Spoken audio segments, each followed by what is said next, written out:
On his deathbed, an old billionaire told his son, "After I die, tell everyone I had AIDS, not cancer. This way no man will dare marry your mother."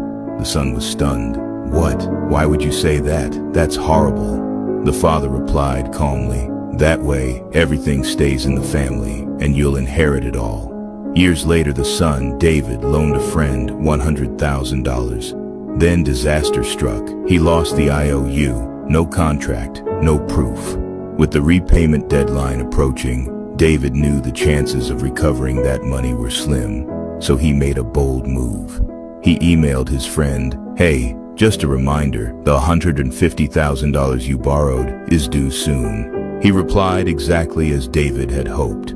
"I didn't borrow $150,000. It was $100,000. I'll pay it back on time." Just like that, David had what he needed, a written, signed admission of the actual debt. That email became his new IOU. Later, David used the money to open a restaurant. A few days after the grand opening, he noticed something troubling. The head chef was sneaking ingredients out of the kitchen. David wanted to fire him on the spot, but the chef was incredibly talented and losing him could sink the business. Installing a camera felt awkward. Confronting him directly could backfire. A few days later, he invited the chef into his office. He poured some tea, offered him a seat, and handed him a gift bag.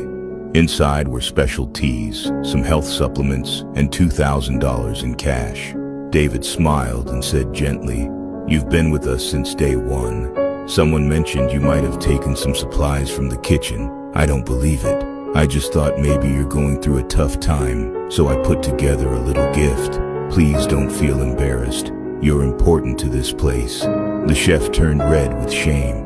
From that day forward, not a single item went missing again. In fact, he worked harder than ever. The smartest way to deal with people isn't through brute force or confrontation. It's by reading them. Their fears, their guilt, their motives, their patterns. In today's world, reading people is more valuable than reading spreadsheets. This isn't intuition, it's a skill, a learnable one. And most people never learn it until it's too late.